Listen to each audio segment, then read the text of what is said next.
जिन कर्मचारी की ड्यूटी चुनाव दल में है उन्हें सबसे महत्वपूर्ण प्रपत्र प्रारूप 17 होता है, जो कि अभिलिखित मतों का लेखा होता है। ये सबसे महत्वपूर्ण दस्तावेज रिकॉर्ड माना जाता है। इसके बगैर आपका सामान जमा होना संभव नहीं है।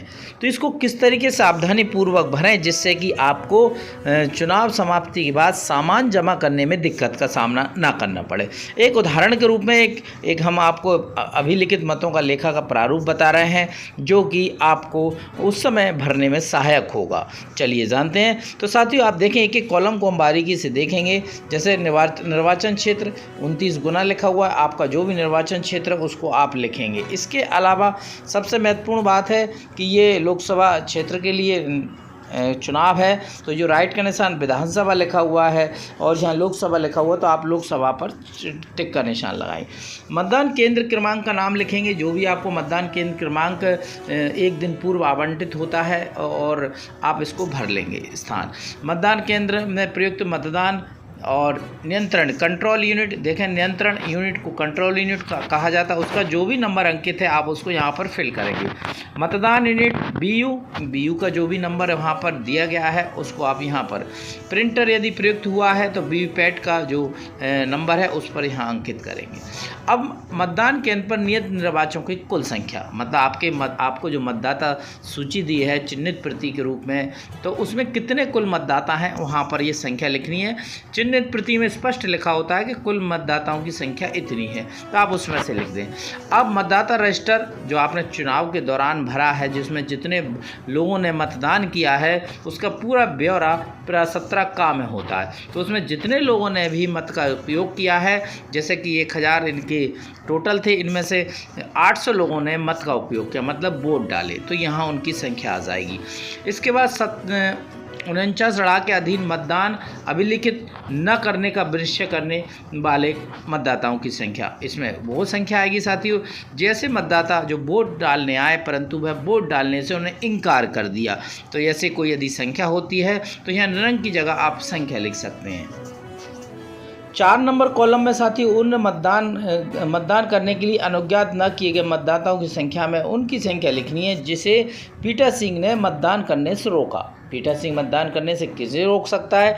यदि चुनाव प्रक्रिया में किसी भी तरह की गोपनीयता को भंग करता है, राजनीतिक बातें करता है और आपको लगता है वह चिल्ला कर कहता है कि मैं फला व्यक्ति को वोट देने जा रहा हूं, तो पीटर सिंह का यह अधिकार है कि वो उस मतदाता को वोट डालने से इनकार कर सकता है, वोट डालने नहीं देगा। तो ऐसी संख्या यहाँ पर 4 नंबर कॉलम में लिखनी है।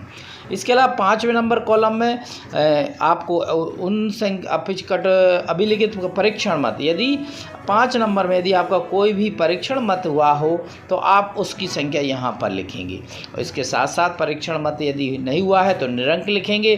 परीक्षण मत अधिकतर कहीं पर होता नहीं है, तो इसलिए निरंक यहाँ पर किया गया है। और यहाँ पर ये जब निरंक हो जाएगा तो ये सारी जानकारी यहाँ पर निरंक हो जाएगी। मतदान मशीन के अनुसार अभिलिखित मतों की कुल संख्या, मतदान मशीन में कितने वोट डालें? 800, जो कि मतदाता रजिस्टर से मिलान होना चाहिए। क्या मत 5 के सामने यथादर्शित मतों की कुल संख्या 2 के सामने यथादर्शित मतों की संख्या और ये जो मेल खाती है, मतलब आपने जो जानकारी भरी है जो मतदाता रजिस्टर से और मशीन से आपकी मेल खाती है, तो बिल्कुल स्पष्ट है मेल खाएगी, क्योंकि जितने मतदाता रजिस्टर में दर्ज हैं उतने ही उन्होंने मशीन में वोट दिए हैं। इसके अलावा उन मतदाताओं की संख्या जिनको नियम 49 के अधीन निविदा मतपत्र जारी किए। निविदा मतपत्र साथी कौन सा होता है? जिसे हम टेंडर वोट कहते हैं। जैसे कि टेंडर वोट एक बार यहाँ ही पे हम आपको क्लियर करते हैं। निविदा मतपत्र यानी कि टेंडर वोट।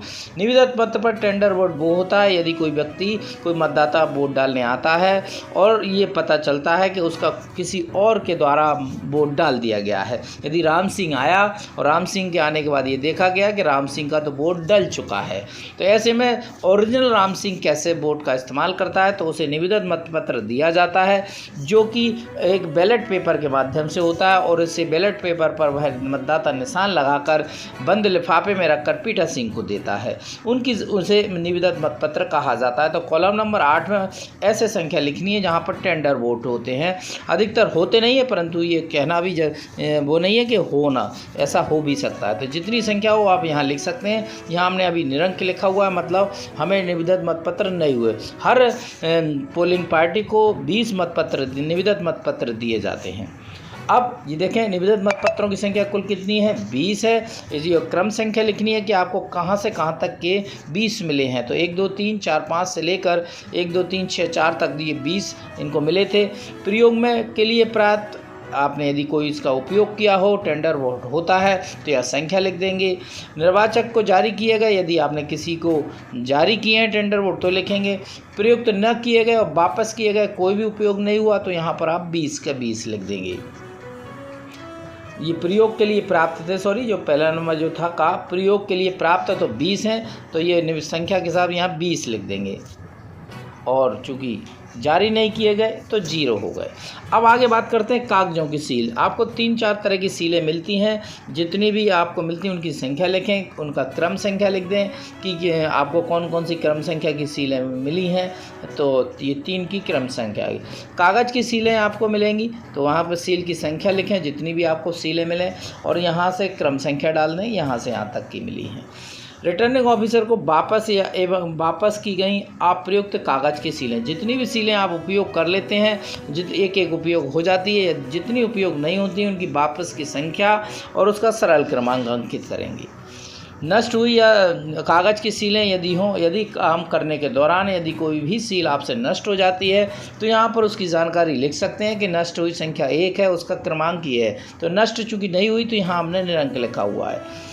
और यहाँ मतदान अभिकर्ता से तात्पर्य है साथियों एजेंटों से है। तो एजेंटों को यहाँ साइन कराना है, और ये मतपत्र लेखा बहुत ही महत्वपूर्ण होता है। एजेंटों के साइन होना बहुत ज़रूरी है।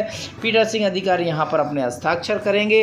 तो ये महत्वपूर्ण अभिलिखित मतों का लेखा था, जिसे हमें भरकर चुनाव संपन्न होने के बाद यहाँ पर सामग्री जमा होती है। इसे सबसे पहले अभिलिखित मतों का लेखा ही चेक किया जाता है।